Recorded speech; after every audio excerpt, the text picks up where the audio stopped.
Oleksandr Usyk stops Daniel Dubois in their rematch. Stops him early. Was it 4 or 5? I don't even. I'm so caught up in the moment. I don't even know which round it was. It was 4 or 5. But man, it was in the first half of the fight. What a performance by Oleksandr Usyk. And a lot to discuss here, guys. A lot to break down here. First off, Dubois much more successful in the first fight than the second fight. Was the wet ring? Did the wet ring have anything to do with it? I saw in the post-fight interview, Dubois was asked about why he couldn't land his jab. What do you guys think? Was obviously Usyk's gonna make some adjustments? I think the adjustments are gonna be made in rematches. But did the wet ring? Because I thought the wet ring had a big part to do with why Usyk had some trouble in that first fight. And a wet ring hurts footwork guys more. I was a footwork guy.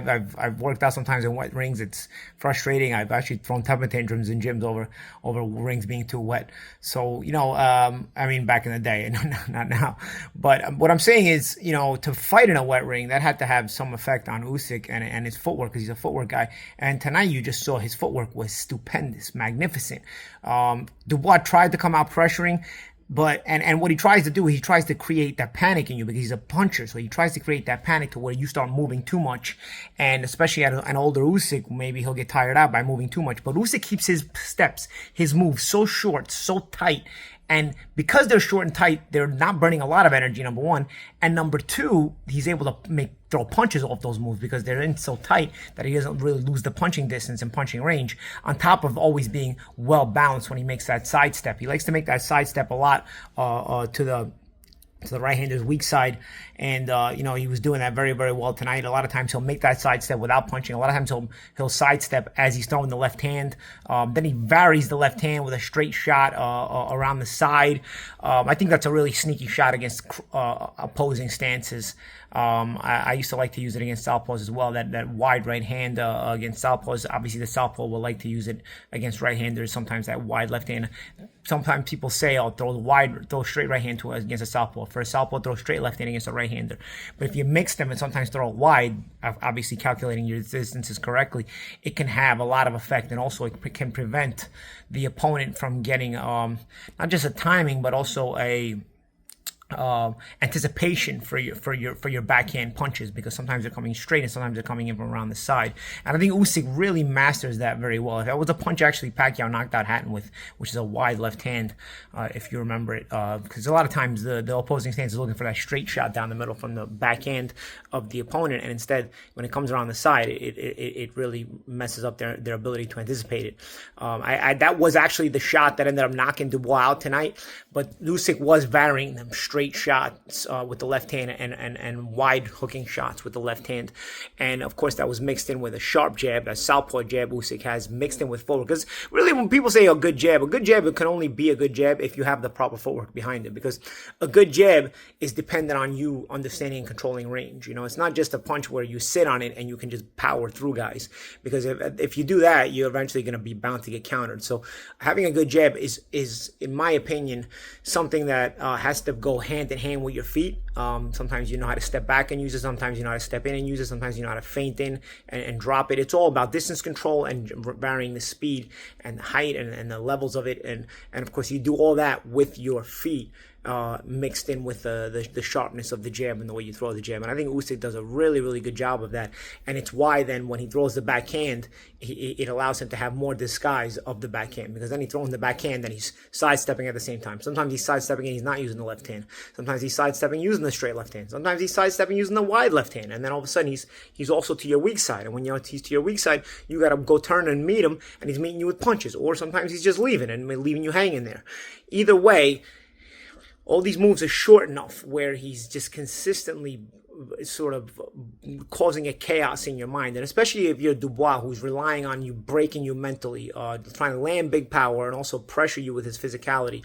All of a sudden, he starts getting hit with these shots. They're surprising him. They're shots that he doesn't see. They're shots that, they're shocking him a little bit. All of a sudden, what happens? You saw the difference. Early on, he tried to come out with this raging pressure, but already by round 2, it was like he was thinking too much. He was already starting to overthink because he'd walked into a few shots. And Dubois actually had landed a couple of punches in the first couple of rounds. He got hit with the better ones, so he couldn't be confident enough in himself to say, hey, I landed some good shots here. Let me still stay confident. No, because Usyk had also landed some sharp shots, some good shots, and more importantly, shots that Dubois hadn't seen coming. So even if they hadn't gotten him down, it's leaving him a little bit apprehensive, saying, "Oh, these shots could hurt me if I keep getting hit with these shots I'm not seeing. I've got to make sure I'm clear-headed." And what happens? It slows down the pace. It slows down the pressure he's trying to bring. He's trying to bring it in different spots, but now he's thinking at times. And all of a sudden, it's all Usyk needs you to do. He needs you to stop to think too much, and then he's got you, because then all his other dimensions are going to work even better once he's got the time to really work it, especially at his age, where he doesn't have to work it at such a fast pace. But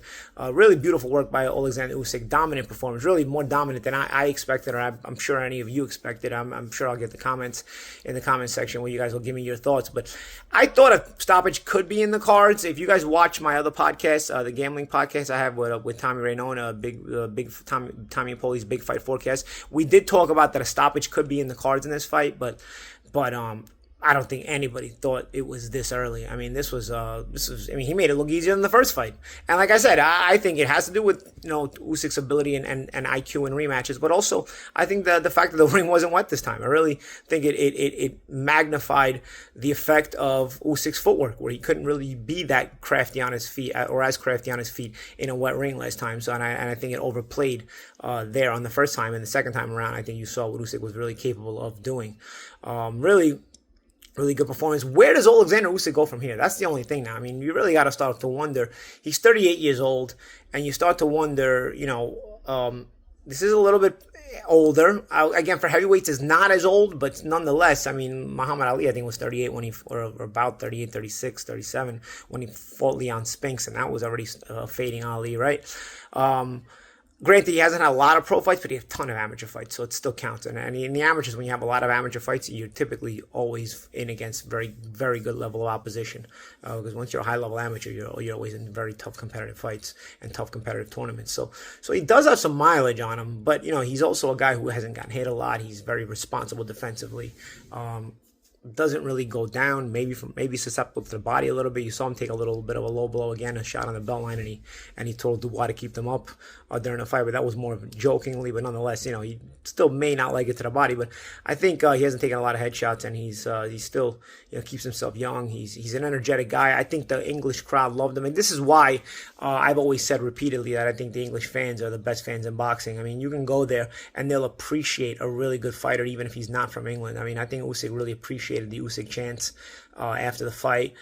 He really took it in. This is also the city, London, where he won his gold medal in 2012, so I'm sure he appreciates it twice as much for that as well, because he's going back and accomplishing such amazing things, and he's accomplishing them to the appreciation of the fans. He fought an English guy tonight, and yes, they were supporting Dubois, but there was also a lot of support for Usyk, because the English boxing fans are knowledgeable, and they understand when they're watching some greatness, and they appreciate it. Not just understanding, but they appreciate it. And I've never seen a foreign fan base have that kind of appreciation time and again for really, really high-level fighters in that way. And really, you could see he really took in the fanfare after the fight and in the post-fight interview. So really great moment for Oleksandr Usyk, a great moment for him and as well as the country of Ukraine, because obviously with everything they're going through, so to have this positive thing that they can kind of look to when one of their own accomplishes such great things, that's kind of a nice thing as well. And you saw it was a really festive atmosphere after the fight. The fans were really into it. Usyk was really into it. Where does he go from here? I don't know. He said he's going to take some time off. He wants to rest, and maybe in 3 months he may think about it again. I don't know, man. At 38 years old, I think one fight to the next, he still could get old. I don't know. He doesn't look old at all. He looks great. He lives a very responsible life, Christian and religious guy. So obviously he's not flying off the handle between fights. But I know people want to say, oh man, it's different eras, and of course you have to say different eras. But just when you say, okay, they were more competitive in the 70s and 80s or 90s. And Usyk may not be in as competitive a weight class. I'd say I beg to differ. The heavyweights are bigger now. It's been a pretty competitive heavyweight division. And I'll say something else. The old days didn't have lefties in the heavyweight division. The lefties in the heavyweight division started becoming more and more frequent once the Soviets started turning pro. So obviously Michael Moore was the first heavyweight Southpaw world heavyweight champion, but Southpaws in the heavyweight division are also a bit of an anomaly. So you have some differences in the modern heavyweight division that make it more complicated. The size of the heavyweights, the fact that there are more Southpaws, bigger guys. But of course, in the old days, there was more big athletic guys going into boxing as opposed to going into other sports or even going into MMA like you see now. There was no MMA to compete with boxing, so a lot of the best big men were going to boxing. So, there's an argument to be made for both, but nonetheless, I think Oleksandr Usyk has done tremendous, amazing things, and really, really should be appreciated. One last thing, though, where does Dubois go from here? I think he's had a good run. Guys, this is 5 fights in a row where he's been the underdog. I know in some of the comments you guys said, he was not the underdog in some of those fights, like the Jarrell Miller fight. Guys, I'm going by American odds makers. In England, things are different. Probably in England, more people bet on Dubois because he's English. So in some of those fights, the betting lines end up changing to him being the favorite, or end up making him the favorite, because obviously hometown people are going to bet, and you guys know, if you guys gamble, betting odds, gambling odds move according to which way the gambling is going. In America, Daniel Dubois has been an underdog for 5 consecutive fights. The only ones he's lost are the ones to Usyk. So I don't think he should be written off. He's only 27 years old. He's been an exciting heavyweight. I think he'll still continue to be an exciting heavyweight. He's beatable, okay, but he's beatable against a really all-time great here with Oleksandr Usyk. I'd still like to see him again. Should Joe Parker get the shot at Usyk? I feel bad for Joe Parker. It's not as exciting of a name, but this guy's been doing nothing but being effective and winning. Even in maybe if he's not as exciting, he does deserve a shot. He does deserve a big fight. Or does Joe Parker just get the Dubois fight in the meantime? I know it's not a heavyweight title fight, but Dubois still retains some kind of luster, luxury to his name, because, like I said, he's been fighting only fights where he's been the underdog, and he's still been performing. He didn't perform great tonight, but it's almost excusable against Usyk. So I think Dubois, Parker, maybe Parker should get the shot at Usyk, but you don't know when really Usyk is going to be back. Guys like Caballero starting to enter the fray now. Tyson Fury's name is back in the mix. Interesting heavyweight division, guys. Let me know what you guys think. Let me know what you guys thought of Usyk's performance, where he ranks in the all-time list.